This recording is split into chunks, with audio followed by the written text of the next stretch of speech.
નમસ્કાર વિદ્યાર્થી મિત્રો, વિદ્યાકુળમાં આપ સૌનું હાર્દિક હાર્દિક હાર્દિક સ્વાગત કરવામાં આવે છે. મારો અવાજ આવી રહ્યો છે કે નહીં, જરા જોઈ લેજો. અવાજ આવે છે મારો?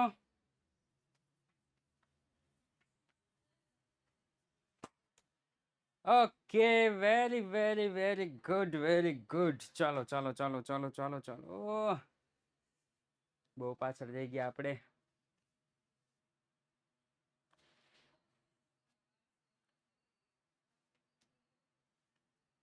ઓકે, ચાલો ક્લાસની શરૂઆત કરી દઈએ.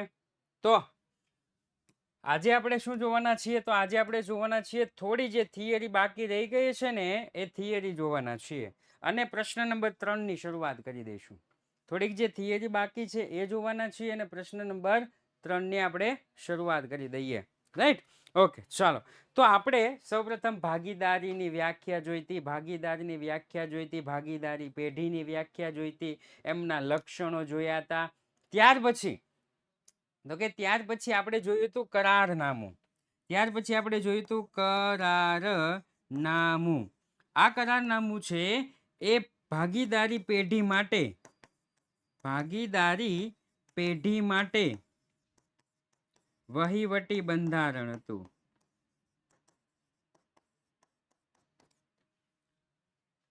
ભાગીદારી પેઢી માટે વહીવટી બંધારણ હતું. રેડી? Okay, yes. તો હવે આપણે ક્લાસની શરૂઆત કરીએ. તો જો ભાગીદારી પેઢીમાં વહીવટી બંધારણ બનાવ્યું હોય, એટલે કે જો કરારનામું બનાવ્યું હોય તો કઈ કન્ડિશન, કરારનામું બનાવ્યું નથી તો કઈ કન્ડિશન. એમાં આપણે 12મું આવ્યા છે. યાદ રાખવાનું હતું, પહેલું યાદ રાખવાનું હતું મૂડી પર વ્યાજ. મૂડી પર વ્યાજ જો ભાગીદારી કરારનામામાં લખેલું હોય તો એટલા ટકા મૂડી પર વ્યાજ આપવો, લખેલું ન હોય તો વ્યાજ આપવું નહીં. રેડી? આ ભવિષ્યના દાખલામાં છે ને કામ આવે ને એવું છે. ભવિષ્યના દાખલામાં કામ આવે ને એવું છે. ઓકે, યસ, સેક્શન સી માં જ આવશે. પછી તો કે બીજું હતું ઉપાડ પર વ્યાજ. ઉપાડ પર વ્યાજ જો લખેલ અને નથી, જો લખેલ હોય એવું કીધું હોય કે ભાગીદારની ઉપાડ પર એટલા ટકા વ્યાજ આપવું તો આપી દેવાનું, ન લખ્યું હોય તો આપવાનું નહીં. એના પછી ત્રીજું હતું કે કોઈ ભાગીદાર હોય એને પગાર આપવો હોય, બોનસ આપવું હોય, કમિશન આપવું હોય કે મહેનતાણું આપવું હોય, મહેનતાણું કીધું હોય તો આપવાનું, ન કીધું હોય તો આપવાનું નહીં. રેડી? આવું છે. આ શું લખે ભાઈ? બધું ખોટું લખે કે? ચાલો, એના પછી ચોથું હતું કોઈ ભાગીદાર પેઢીને લોન આપે. કોઈ ભાગીદાર પેઢીને લોન આપે અને એ લોન ઉપર વ્યાજ ચૂકવવાનું હોય, એ લોન ઉપર વ્યાજ ચૂકવવાનું હોય, કીધું હોય તો એટલું આપવાનું, ન કીધું હોય તો 6%. થઈ ગયો? એકમાં જ યાદ રાખવાનું છે. ભાગીદાર પેઢીને લોન આપે. સાહેબ આના કરતા ઊંધું હોય તો કોઈ પેઢી છે એ ભાગીદારને લોન આપે અને એ લોન પર સાહેબ વ્યાજ ચૂકવવાનું હોય તો જો કીધું હોય તો આપવાનું, ન કીધું હોય તો આપવાનું નહીં. રેડી? કોઈ મોટો વ્યક્તિ નાના વ્યક્તિને લોન આપે તો એને વ્યાજની કોઈ જરૂર હોતી નથી. પણ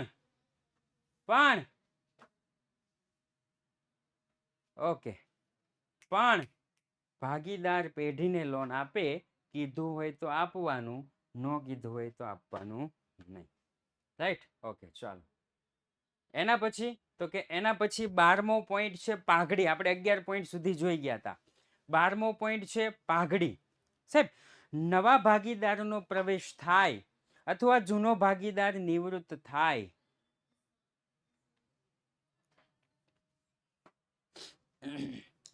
અહીંયા એક જાહેર સૂચના આવે છે કે તમે ઓફલાઈન જે શાળામાં ભણો છો ત્યાં તમને શાળાના શિક્ષકો જે બોર્ડ ઉપર લખે છે એ તમે નોટબુકમાં લખો છો, પ્લસ શાળાના શિક્ષકો હોમવર્ક આપતા હોય છે કે એટલું હોમવર્ક કરવાનું રહેશે, એટલું હોમવર્ક કરવાનું રહેશે, રાઈટ?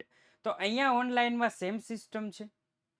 અહીંયા ઓનલાઈનના જે પણ શિક્ષકો બોર્ડ વર્ક કરે છે એ PDF સ્વરૂપે તમને ક્લાસ નોટ સ્વરૂપે આપવામાં આવે છે, જે તમારે લખવાની છે પાકી બુકમાં. DPP જે આપે છે એ તમારું હોમવર્ક છે, એને રફ બુકમાં લખવાનું છે. રેડી? આમ નામ ટોપર થવાતું નથી, રેગ્યુલર ક્લાસ ભરવા પડશે તો જ ટોપર થવાશે. કારણ કે કોઈ સરે એક સરસ વાક્ય કહેલું છે કે IMP થી માત્ર પાસ થવાય છે, પૂરું ભણવાથી પૂરા માર્ક લવાય છે, રાઈટ? ઓકે, ચાલો. પાઘડી. તો કે ભાઈ કોઈ નવો ભાગીદાર હોય ને એનો પ્રવેશ થાય ત્યારે આપણા ધંધામાં પાઘડી કેટલી છે તો એને કેટલા રૂપિયા લાવવા પડશે એક્સ્ટ્રા, રેડી? કોઈ ભાગીદાર નિવૃત્ત થાય ત્યારે આપણા ધંધામાં કેટલી પાઘડી છે, આપણે ધંધાની પ્રતિષ્ઠા કેટલી છે, એને પૈસા આપવા પડશે. તો કોઈ ભાગીદારના પ્રવેશ અને નિવૃત્તિ વખતે કેટલી પાઘડી છે એમાં ભાગીદાર કરારનામામાં નવા ભાગીદારના પ્રવેશ વખતે કે જૂના ભાગીદારના નિવૃત્તિ સમયે કેટલી પાઘડી રાખવી એનો ઉલ્લેખ હોવો જોઈએ. પછી તો કે કોઈ ભાગીદારનો પ્રવેશ કઈ રીતના કરાવવો અને કોઈ ભાગીદારને નિવૃત્ત કઈ રીતના કરવું. હા, પાઘડી આવશે હો, ત્રીજું ચેપ્ટર આવે ને ત્યારે. અત્યારે આ ચેપ્ટર નંબર 3 માં આવશે, ત્યારે આપણે ડિટેલમાં જોઈશું હો, એકદમ ડિટેલમાં. ઓકે, ચાલો. એના પછી તો કે ભાગીદારનો પ્રવેશ કઈ રીતના કરવો અને ભાગીદારની નિવૃત્તિ કઈ રીતના કરવી. સાહેબ, ભાગીદારનો પ્રવેશ તો કે આપણે ડિટેલમાં ભણવાના છીએ ચેપ્ટર નંબર 5 અને આ તો કે ચેપ્ટર નંબર 6. ત્યારે ડિટેલમાં ભણશું ને ત્યારે આપણે જોઈ લઈશું એ કઈ રીતના કરાવવું. એનું આખું આપણને કરારનામામાં લખેલું હોવું જોઈએ, પહેલેથી કરારનામામાં લખેલું હોવું જોઈએ. કારણ જ્યારે કોઈ ભાગીદારનો પ્રવેશ થાય અથવા તો કોઈ ભાગીદારનું નિવૃત્તિ થાય ત્યારે કઈ રીતના પ્રવેશ કરવો, કઈ શરતો રાખવી, એ બધું જ કરારનામામાં લખેલું હોવું જોઈએ. જો કરારનામામાં લખેલું ન હોય, કરારનામું બનાવેલું ન હોય તો આની કોઈ જરૂર નથી.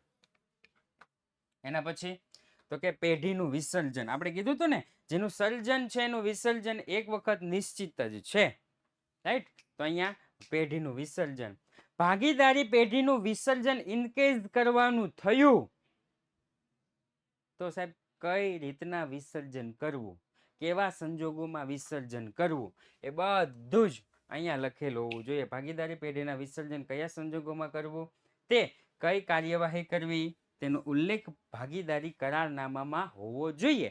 જો બનાવેલું હોય તો, નથી બનાવ્યું કોઈ પ્રકારની ઉપાધિ નથી, રાઈટ? ઓકે, ચાલો. હવે તો કે હવે છે ને, કેમ મૂડી પાછું આવ્યું?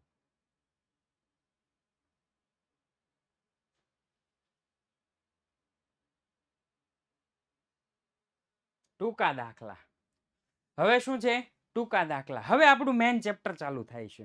અત્યાર સુધી MCQ ને SQ માં જ રડતા હતા. હવે 3 ગુણના દાખલાના સૂત્ર શરૂ થાય છે, રાઈટ? ધ્યાન રાખજો. ભાગીદાર અથવા મેનેજરને વહેંચણી પાત્ર નફાના અમુક ટકા કમિશન આપવાનું હોય ત્યારે ગમે ત્યારે દાખલો ગણશો ને તમે, ગમે ત્યારે દાખલો ગણશો ને તો આવા શબ્દનો ઉપયોગ થયો છે, કમિશન ચૂકવો. રેડી? તો એવું કીધું, અહીંયા કોઈ વ્યક્તિનું નામ લખેલું હોય, રામ, શ્યામ, ઘનશ્યામ, જે પણ નામ હોય એ લખેલું હોય, એને એવું કીધું હોય કે તેને વહેંચણી પાત્ર નફાના અમુક ટકા એટલે કે 8%, 10%, 5% કમિશન આપવાનું હોય ત્યારે તો કે કમિશન બરાબર નફો ગુણ્યા કમિશનનો દર છેદમાં 100. આને આપણે સૂત્ર નંબર 1 જાહેર કરશું કે સર, જ્યારે પણ હું દાખલાની રકમ વાંચું, મને એક વખત કમિશન શબ્દનો ઉપયોગ દેખાય ત્યારે હું ફરજિયાત સૂત્ર નંબર 1 મૂકીશ. વહેંચણી પાત્ર નફાના વહેંચણી પાત્ર નફો એટલે શું? આવશે આવશે, બધું કહીશું, બધું કહીશ, બધું શીખી જશો તમે. થઈ ગયું? શું કીધું? ભાગીદાર અથવા મેનેજરને વહેંચણી પાત્ર નફાના અમુક ટકા કમિશન આપવાનું હોય. કમિશન શબ્દનો ઉપયોગ એક વખત એટલે આપણે સૂત્ર નંબર 1 આંખો વીંચીને મૂકી દેવાનું. ગલત સૂત્ર લીખા હે, બહુ આગળ જવાનો પ્રયત્ન નહીં કરો. હું તમને એકડે એકથી બધું શીખવાડીશ હો. કદાચ મને આવડે છે અને કદાચ હું 7-8 વર્ષથી હું ભણાવું છું, એટલે મને ખબર છે કે તમે મારી કરતાં બધા હોશિયાર જ છો. મારી કરતાં તમને બધાને વધારે જ આવડે છે અને તમે બેસ્ટ શાળામાં જાઓ છો, ત્યાં બેસ્ટ શિક્ષકો પાસે ભણો છો. મને ખબર છે, હું માત્ર રિવિઝન કરાવું છું. પણ શાંતિ રાખો હો, શાંતિ રાખો.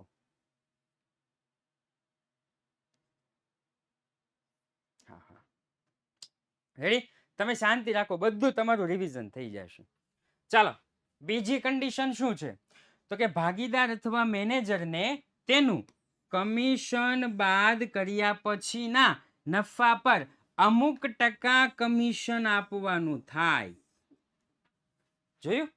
ઘણી વખત દાખલાની આપણે રકમ વાંચીએ ને, દાખલાની રકમ વાંચીએ ને તો આપણને આવું પણ દેખાય કે માની લો કે આપણને કીધું છે કે આસિફાને તેનું કમિશન બાદ કર્યા પછીના નફા પર, આ નફો એટલે વહેંચણી પાત્ર નફો, આ નફો એટલે વહેંચણી પાત્ર નફો પર 5% કમિશન આપવાનું છે. તો અહીંયા તમે જુઓ ને તો કમિશન શબ્દનો ઉપયોગ 2 વખત થયો છે. અહીંયા આ સેન્ટેન્સમાં જુઓ ને તો કમિશન 1 વખત, આ સેન્ટેન્સમાં જુઓ તો કમિશન 2 વખત. એટલે આને હું આપીશ સૂત્ર નંબર 2. આને હું આપીશ સૂત્ર નંબર 2. 1 વખત કમિશન હોય તો પેલું સૂત્ર કમિશન બરાબર નફો ગુણ્યા કમિશનનો દર છેદમાં 100. રેડી? અને 2 વખત કમિશન હોય તો સૂત્ર નંબર 2 નફો ગુણ્યા કમિશનનો દર છેદમાં 100 પ્લસ કમિશનનો દર. એટલે 2 વખત કમિશન આવે તો 2 વખત કમિશન, 1 વખત કમિશન આવે તો 1 વખત કમિશન. રેડી?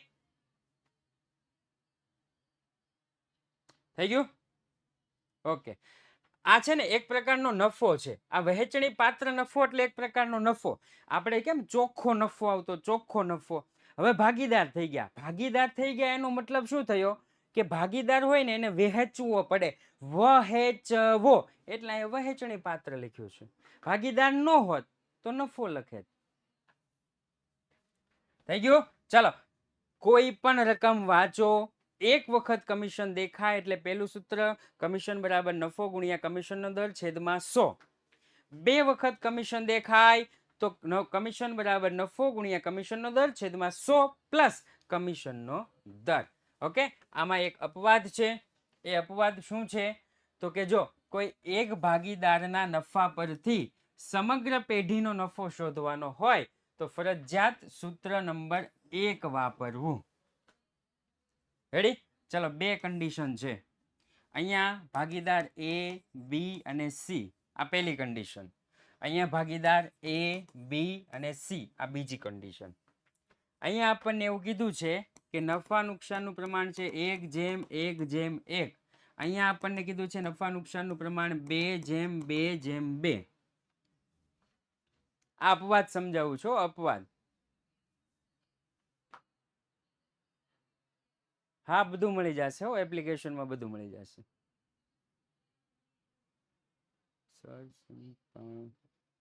કામ આવશે. હા હા, આવશે. 2 કન્ડિશન છે. ઓકે, અહીંયા પેઢીનો નફો 1 લાખ છે.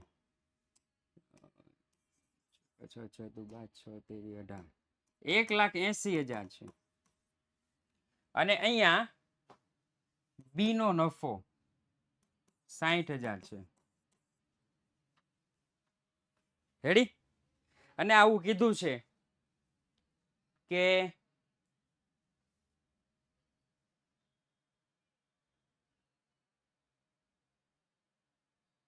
મહેન્દ્રને, મહેન્દ્ર ક્યાં, માની લ્યો કે બીને કમિશન બાદ કર્યા પછીના નફા પર 10% કમિશન આપવું. અને અહીંયા લખ્યું છે કે સી ને કમિશન બાદ કર્યા પછીના નફા પર 10% કમિશન આપવું. આવી રીતના લખ્યું છે. હાલો પહેલી કન્ડિશન જોઈએ. પહેલી કન્ડિશન જોઈએ. એટલે આમાં હું મેં કઈ આ સવાલ લખ્યો મેં ભાઈ. આમે શું લખ્યું? સવાલ લખ્યો. 3 ભાગીદાર, નફા નુકસાનનું પ્રમાણ, પેઢીનો નફો. રેડી? 3 ભાગીદાર, નફા નુકસાનનું પ્રમાણ, બી નો નફો. આ નફો કોનો છે? બી નો નફો. અહીંયા નથી, અહીંયા નથી, અહીં 60,000. એટલી તો ખબર પડી ને? હા સવાલ છે, આ સવાલ છે, સવાલ સાહેબ એટલી ખબર પડી. હવે અહીંયા શું કીધું? બી ને કમિશન બાદ કર્યા પછીના નફા પર 10% કમિશન આપો. કમિશન શબ્દનો ઉપયોગ કેટલી વખત? 2 વખત. એટલે સૂત્ર કયું વાપરશું? 2. સિમ્પલ. સૂત્ર કયું વાપરશું? બીજું. કારણ કે પેઢીનો નફો આપ્યો છે. કોનો? આ પેઢીનો નફો એટલે શું થાય? પેઢીનો નફો એટલે શું થાય? પેઢીનો નફો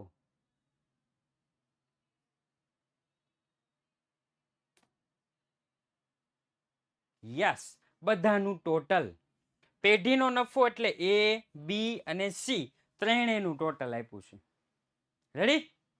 આમાં ત્રણેયનું ટોટલ આપ્યું છે. 2 વખત કમિશન શબ્દનો ઉપયોગ થયો એટલે સૂત્ર નંબર 2. આપણો જે નિયમ છે એ પ્રમાણે. હવે અહીંયા આગળ વધું છું. અહીંયા કોનો નફો આપ્યો છે? અહીંયા કોનો નફો આપ્યો છે? બી નો. પેઢીનો નફો છે ભાઈ. આમાં પેઢીનો નફો છે તો કે નહીં? આનોય નફો નથી, આનોય નફો નથી. તો સૌ પ્રથમ પેઢીનો નફો શોધવો પડે. શું ગોતવું પડે આમાં? સૌ પ્રથમ પેઢીનો નફો શોધવો પડે. સાહેબ પેઢીનો નફો કઈ રીતના ગોતવાનો? સિમ્પલ છે. નફા નુકસાનનું પ્રમાણ જોઈ લેવાનું. જો 2 ભાગે બી ને કેટલો નફો મળે? 60,000. રેડી ને? 2 ભાગે બી ને 60,000 નફો મળે તો 3 ટોટલ 2 4 6.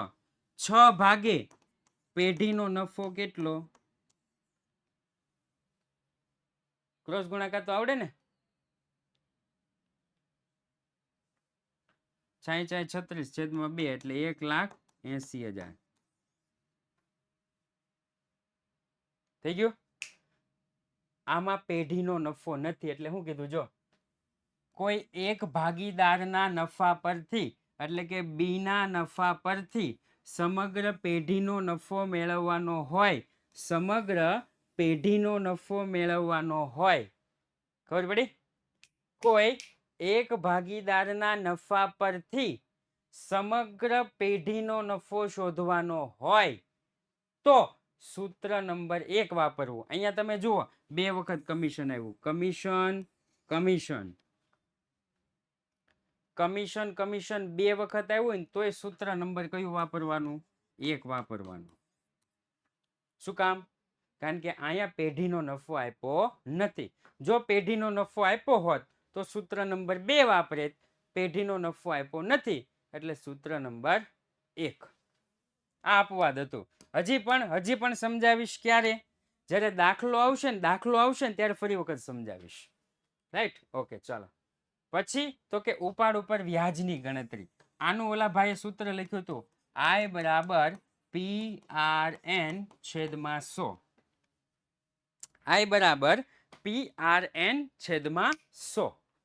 રેડી? I બરાબર PRN/100. I એટલે કે વ્યાજ, ઇન્ટરેસ્ટ, P એટલે કે પ્રિન્સિપલ, R એટલે કે રેટ ઓફ ઇન્ટરેસ્ટ, N એટલે કે નંબર ઓફ યર્સ અને ટકાવારી એટલે 100.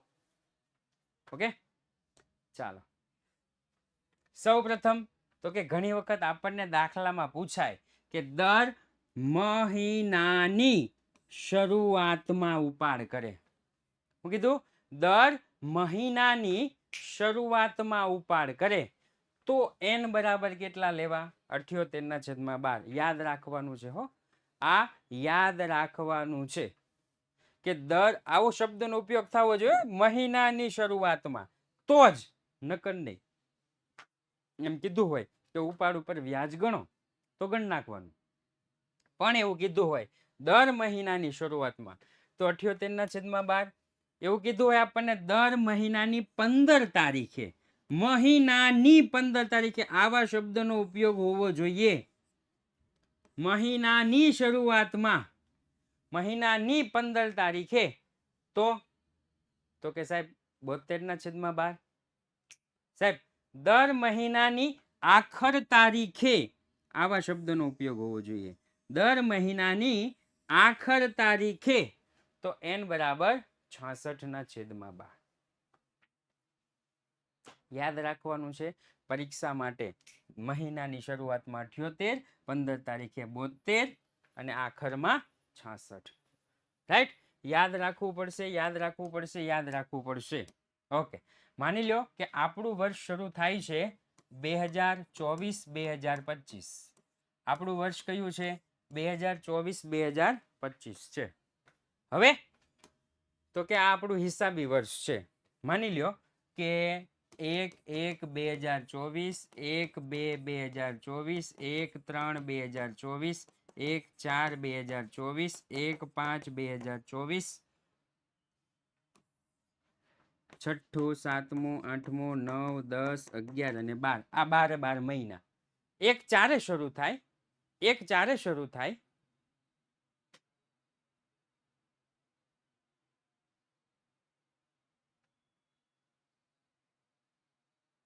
સમજાવું સબ સમજાવું, પછી ખબર ન પડે ને તો મને કહેજો. મને ખબર હતી તમે દર વર્ષનું હોય બાળકોને, હો સમજાવું છું, પછી મને કહેજો. આ બધું સમજાઈ દો ને. ચોથા મહિનામાં વર્ષ શરૂ થાય, ત્રીજા મહિનામાં પૂરું થાય, પરંતુ સમજ માટે મેં શું કર્યું? પહેલો મહિનો લીધો. પહેલા મહિનાની 1 તારીખે શરૂ થાય છે અને 12મા મહિનામાં પૂરું થાય છે. હવે અહીંયા લખ્યું છે શું? દર મહિનાની શરૂઆતમાં. દર મહિનાની શરૂઆત એટલે કઈ તારીખ આવે સાહેબ? 1 તારીખ આવે. ચલો, પહેલા મહિનાની 1 તારીખે ઉપાડ કર્યો હોય તો પહેલા મહિનાનું વ્યાજ ચૂકવાય કે નહીં? પહેલા મહિનાની 1 તારીખે ઉપાડ કર્યો હોય તો પહેલા મહિનાનું વ્યાજ ચૂકવાય કે નહીં?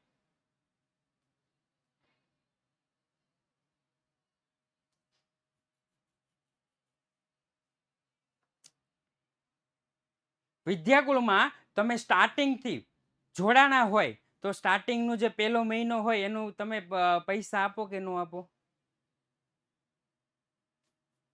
ભાઈ પહેલા મહિનાની 1 તારીખ છે.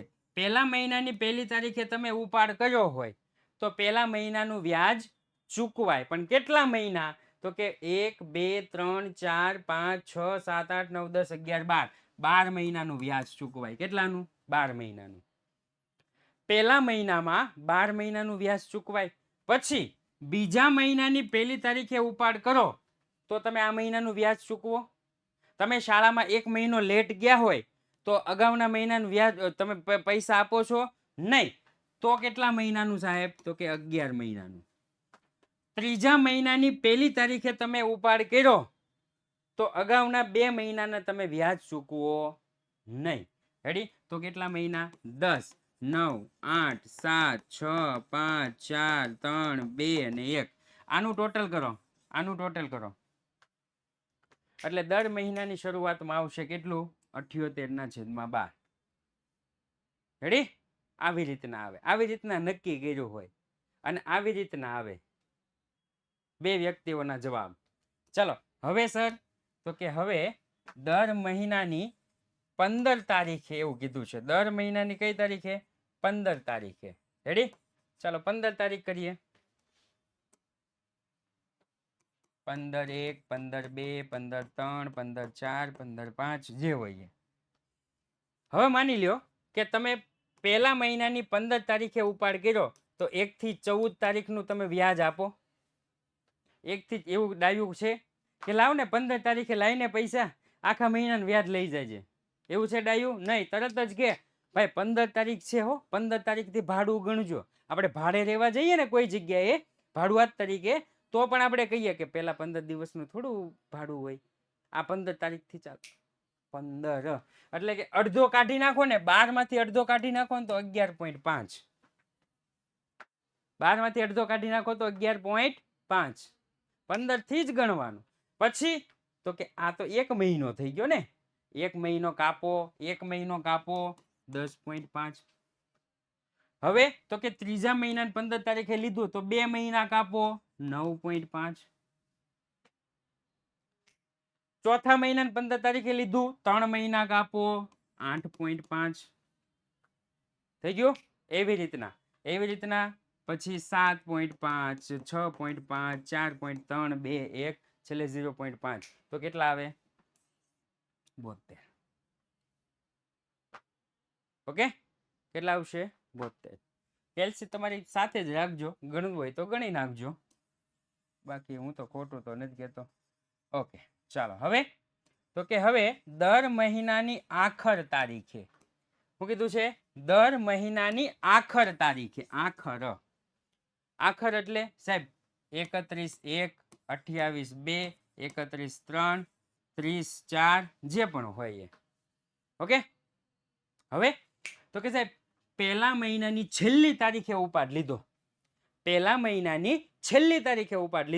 સાહેબ પહેલા મહિનાનું વ્યાજ કોઈ ન ભરે માની લો કે આપણે શાળામાં ગયા પહેલા જે સ્ટાર્ટિંગનો મહિનો હતો ને છેલ્લા વખતે ગયા તરત જ આપણા વાલી શું કે એક મહિનો વયો ગયો હો સાહેબ એક મહિનાની ફી તો કાપો અથવા આપણે કોઈ જગ્યાએ ભાડે રહેવા તો માની લો કે આ કયો છે 22/4 છે ને આજે 22/4 તો એવું કીધું આપણે 31/4 ગયા હોઈએ તો આપણે ચોથા મહિનાને કઈ ભાડું થોડું ચૂકવીએ આપણે તરત શું કહીએ એટલું તો કોણ એક મહિના એક દિવસનું થોડું એક મહિના લેવાનું હોય 10 9 8 7 6 5 4 3 2 1 અને 0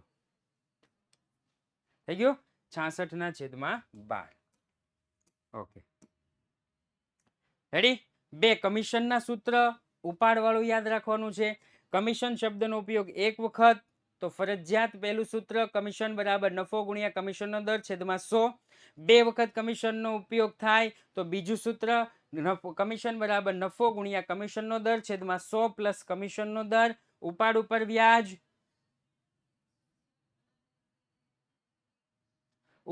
વ્યાજ દર મહિનાની શરૂઆતમાં ઉપાડ 78/12 દર મહિનાની 15 તારીખે 72/12 દર મહિનાની આખર તારીખે 66/12 આખર તારીખ કેમ તો કે 31/4/2024 ના રોજ તમે કોઈ પણ જગ્યાએ ભાડે રહેવા જાવ છો અને તમારી પાસે ભાડું માગે છે કે ચોથા મહિનાનું ભાડું આપો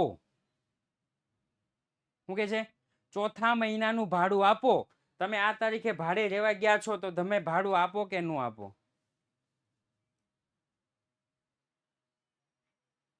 નહીં તમે શું કરો 4 5 6 7 8 9 10 11 12 1 2 અને 3 આ 12 મહિના થઈ ગયા તો તમે કેટલા મહિનાનું ભાડું આપો તો કે સાહેબ 11 મહિનાનું ભાડું આપો ચોથા મહિનાનું ભાડું આપવું નહીં કારણ કે છેલ્લી તારીખ છે એવી જ રીતના માની લો કે 1/1/2024 હોય 31/3/2024 હોય તો 11 મહિનાનું આપવાનું હોય પહેલા મહિનાનું આપવાનું હોય નહીં એટલા માટે 66/12 ચાલો હવે તો કે હવે એક સરસ મજાનો સ્વાધ્યાયનો આપણી પાસે એક દાખલો આવી ગયો છે રેડી સરસ મજાનો એક દાખલો આવી ગયો છે એ પહેલા મને યાદ આવી ગયું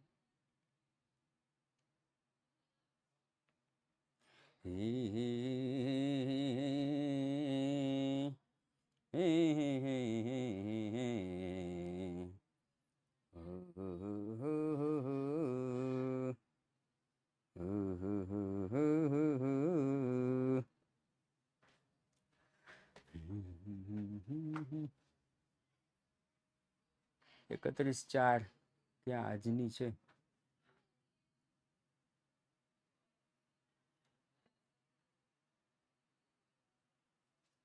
કેમ એમ થયું આવે કે નહીં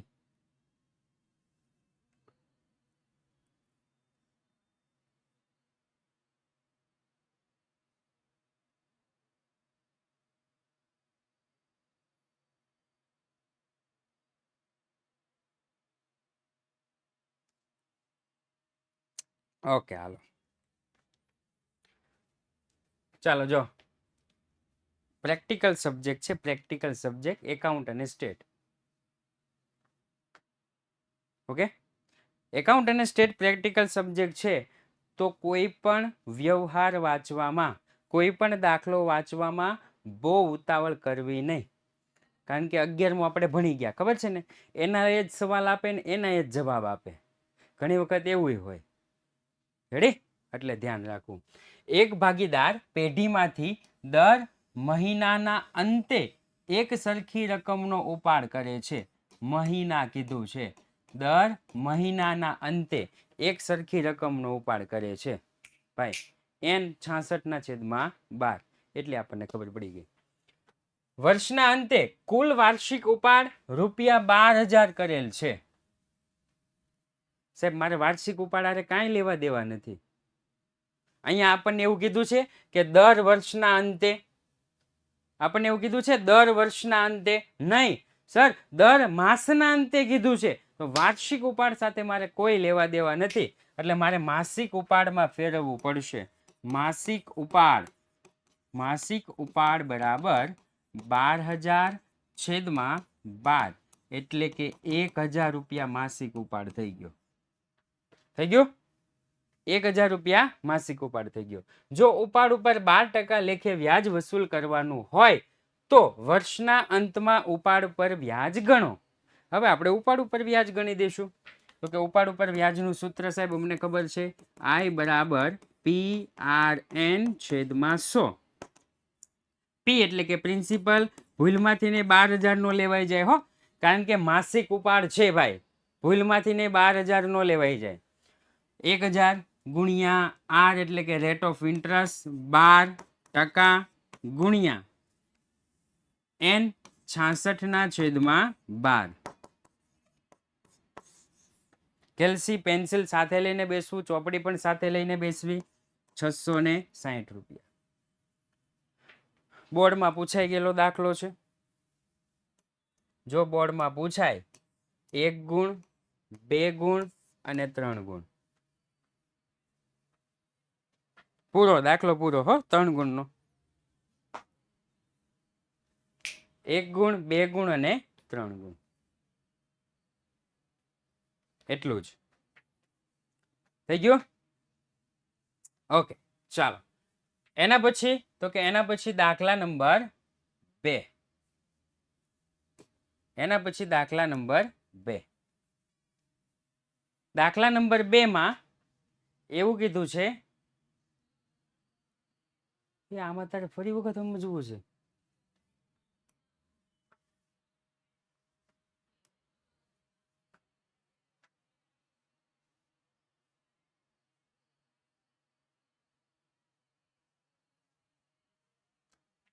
એક ભાગીદાર પેઢીમાંથી દર મહિનાના અંતે એક સરખી રકમનો ઉપાડ કરે છે. હા હવે એને કીધું છે મારે સમજાવવું જ પડશે ને. એક સરખી રકમનો ઉપાડ કરે છે. મહિના કીધું છે, મહિનો, અને અહીંયા અંતે કીધું છે. અંતે હોય ને તો n બરાબર 66/12. રેડી? આગળ વાત કરું છું. તમે કોઈ આન્સર ન આપતા, જેને મને કીધું છે ને એ જ આન્સર આપે. હર્ષિતભાઈ અને રીધમભાઈ, સમજ પડી?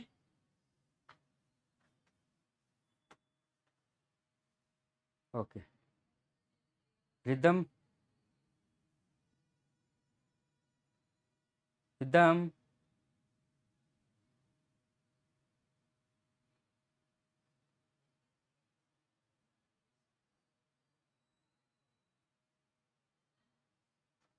હર્ષિલ, હર્ષિલ નહીં, હર્ષિત, હર્ષિલ નહીં.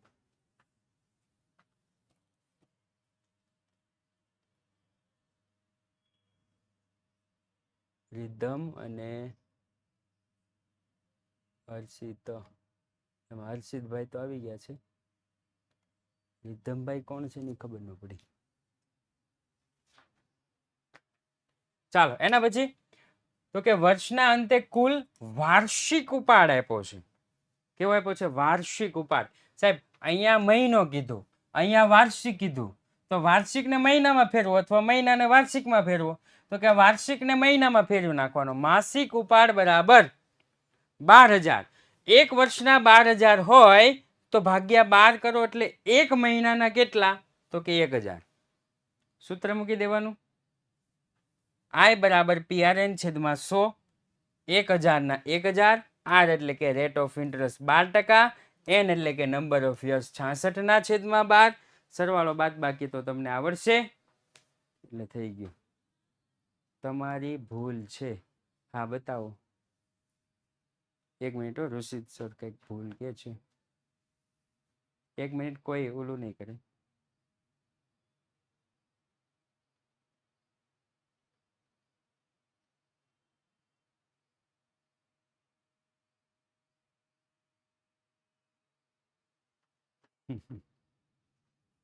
ઓકે ચાલો. હા ભાઈ મને ખબર છે બરોબર જ છે.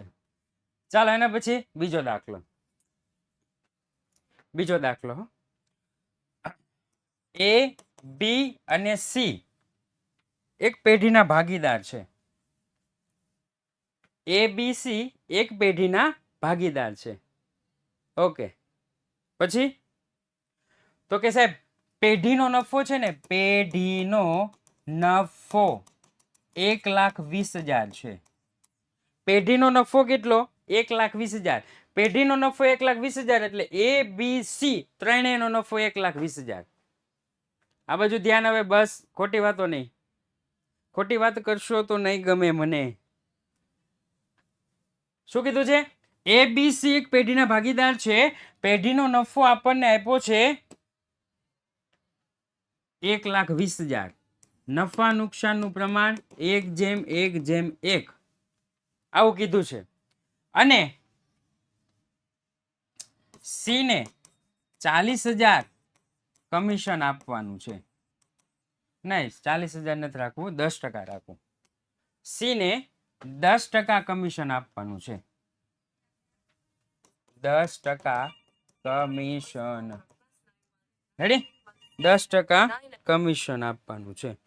હા ભાઈ કોઈ સ્ટુડન્ટનો ફોન છે એને કઈ હવે પછી ફોન કરજો હો. ચાલો તો સૌપ્રથમ હું શું કરીશ? તો કે સાહેબ કમિશન શબ્દનો ઉપયોગ એક વખત થયો છે. કમિશન શબ્દનો ઉપયોગ કેટલી વખત? એક વખત થયો છે. એટલે પહેલું સૂત્ર વાપરીશ. પહેલું સૂત્ર છે કમિશનનો દર ગુણ્યા કમિશન બરાબર નફો ગુણ્યા કમિશનનો દર છેદમાં 100. આ મારું ઉદાહરણ છે ભાઈ.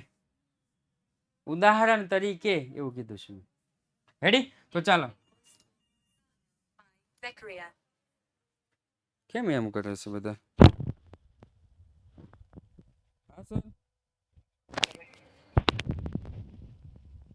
1 મિનિટ.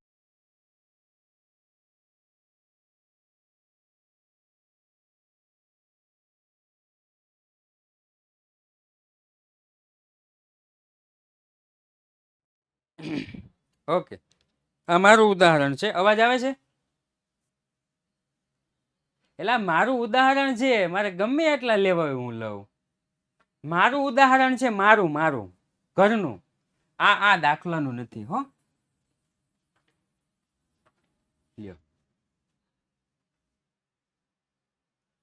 ચાલો ABC 3 ભાગીદાર છે. નફા નુકસાનનું પ્રમાણ 1:1:1 છે. પેઢીનો નફો 1,20,000 છે. C ને 10% કમિશન આપવાનું છે. એટલે પહેલા હું કરીશ C નું કમિશન બરાબર 1,20,000 ગુણ્યા 10% એટલે 12,000 કમિશન આવ્યું. આવી ગયું 12,000 કમિશન. પછી તો કે સાહેબ આ ત્રણેયને નફો વેચવો પડશે. હવે હું કન્ફ્યુઝનમાં આવી ગયો કે મારે 1,20,000 ના નફો વેચવાનો કે પેલા 12,000 બાદ કરી અને પછી નફો વેચવાનો. 1,20,000 વેચી દઉં ત્રણેયને. એનો નફો, બી નો નફો, સી નો નફો. અહીં 1,20,000 કરું કે 12,000 બાદ કરીને કરું? અચ્છા ઓકે. પેલા હું કરીશ ખબર છે? 1,20,000 -12,000 એટલે કેટલા વધ્યા?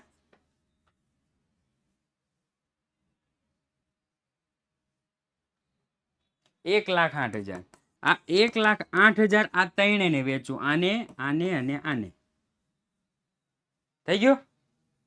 એના જે ત્રણ ભાગ પાડી દેવાના. 1,08,000 ભાગ્યા 3 કરો તો કેટલા થાય? 36,000. ઓકે, 36,000, 36,000 અને 36,000. એટલી ખબર પડી? આ ઉપરનો દાખલો છે ને, ઉપરનો દાખલો સેમ એવો જ છે. 3 અથવા 2 ભાગીદાર છે, નફા નુકસાનનું પ્રમાણ આપ્યું છે, પેઢીનો નફો આપ્યો છે.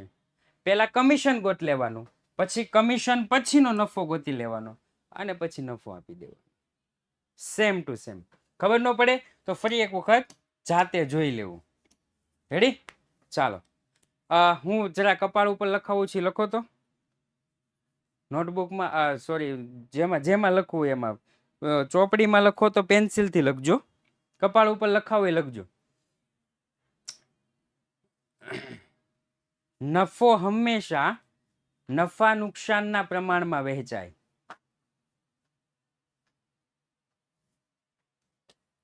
નફો હંમેશા નફા નુકસાનના પ્રમાણમાં વહેંચાય.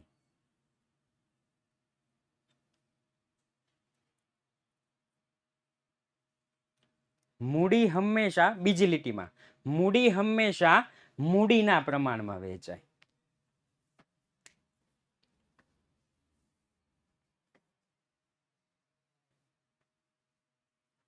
નફો નફા નુકસાનના પ્રમાણમાં વેચાય, મૂડી મૂડીના પ્રમાણમાં વેચાય. ઓકે, આ યાદ રાખવાનું છે દરેક દાખલા માટે. નફો હંમેશા નફા નુકસાનના પ્રમાણમાં, મૂડી હંમેશા મૂડીના પ્રમાણમાં. નફો હંમેશા નફા નુકસાનના પ્રમાણમાં, મૂડી હંમેશા મૂડીના પ્રમાણમાં. નફો હંમેશા નફા નુકસાનના પ્રમાણમાં, મૂડી હંમેશા મૂડીના પ્રમાણમાં. ઓકે, હાલો હવે દાખલાની શરૂઆત કરો. અમૃતા અને દિવ્યા 2 ભાગીદાર છે. અમૃતા અને દિવ્યા 2 ભાગીદાર છે, પેઢીના ભાગીદાર છે. તેઓની મૂડીનું પ્રમાણ 3:2 છે. અહીંયા આપણને મૂડીનું પ્રમાણ આપ્યું છે. મૂડીનું પ્રમાણ 3:2. અમૃતાને તેનું કમિશન બાદ કર્યા પછીના ચોખ્ખા નફા પર 8% કમિશન આપવું. ઓહો હો હો, કમિશન.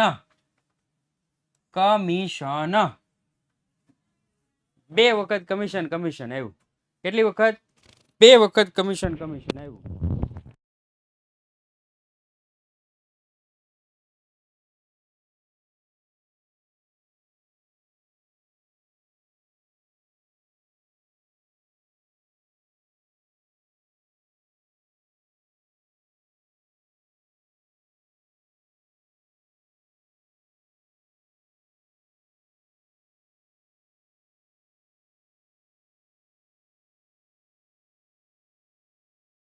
ઓકે, ચાલો હવે આવી જશે. કમિશન સાહેબ, કમિશન 2 વખત ઉપયોગ થયો સાહેબ. બીજું સૂત્ર મૂકી દઉં. અમૃતાને કમિશન આપવાનું છે ભાઈ, અમૃતાને કમિશન આપવાનું છે.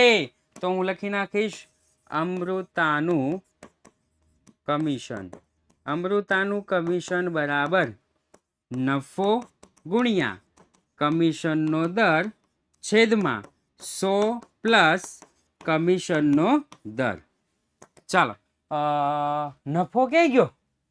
અહીંયા આવ્યો. વર્ષના અંતે પેઢીનો નફો 96,876 હોય.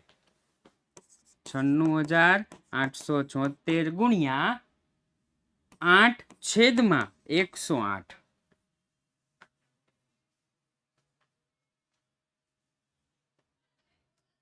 સાહેબ 108 ક્યાંથી આવ્યા? 108 ક્યાંથી આવ્યા? 100 પ્લસ 8. રેડી ને? હા, બસ એમ. 7,176 રૂપિયા થયા ભાઈ. આ આપણને મળી ગયું કમિશન. ઓલું યાદ છે ને, 1,20,000, એમાં 12,000 કમિશન હતું. પછી હું કીધું હતું 1,20,000 માંથી 12,000 બાદ કર્યા હતા. તો અહીંયા સેમ ટુ સેમ કરશું કે 96,876 છે, એમાંથી 71,76 બાદ કરશું. તો અહીંયા લખીશ કમિશન બાદનો નફો. કમિશન બાદનો નફો બરાબર 96,876 માઇનસ 7,176. એટલે કમિશન પછીનો નફો કેટલો આવે? 89,700. 89,700.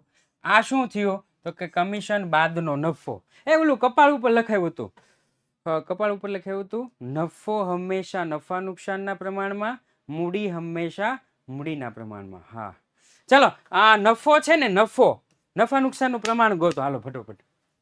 દાખલામાં જુઓ નફા નુકસાનનું પ્રમાણ.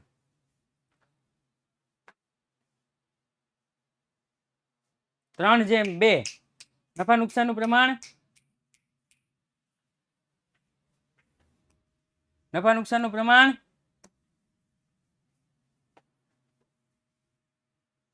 બુદ્ધિ. આ ચોખ્ખું લખ્યું છે, મૂડીનું પ્રમાણ. નફા નુકસાનનું આપ્યું કા વાત કરે? નફા નુકસાનનું પ્રમાણ આપણને આપ્યું નથી, અને નું આપ્યું હોય તો સરખું.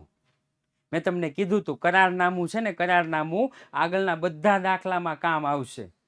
હવે પાછું કે છે એટલે સરખું. કેવું? સરખું. જો કરારનામામાં લખેલું હોય તો એટલું, ન લખ્યું હોય તો સરખું. આગળના લેક્ચર જોઈ લેજો હો. સરખું એટલે અહીંયા ખાલી આપણે અમૃતાનો નફો જ ગોતવાનો છે હો. ખાલી હું ગોતવાનું? અમૃતાનો નફો. અમૃતાનો નફો બરાબર 89,700 ગુણ્યા 1/2. આનું ટોટલ 2 થાય હો. 44,850. 44,850. સાહેબ આ તો બે મળી ગયું, બે મળી ગયું. એ સાહેબ બે મળી ગયું, કમિશન એ મળી ગયું, નફો એ મળી ગયો. બે ટોટલ કરી નાખો. અમૃતાની કુલ રકમ, અહીંયા આપણને કુલ કીધું છે, કુલ રકમ બરાબર નફો પ્લસ કમિશન. નફો તો કે 44,850 પ્લસ કમિશન 7,176, એટલે કે 52,026. 52,026. સિમ્પલ.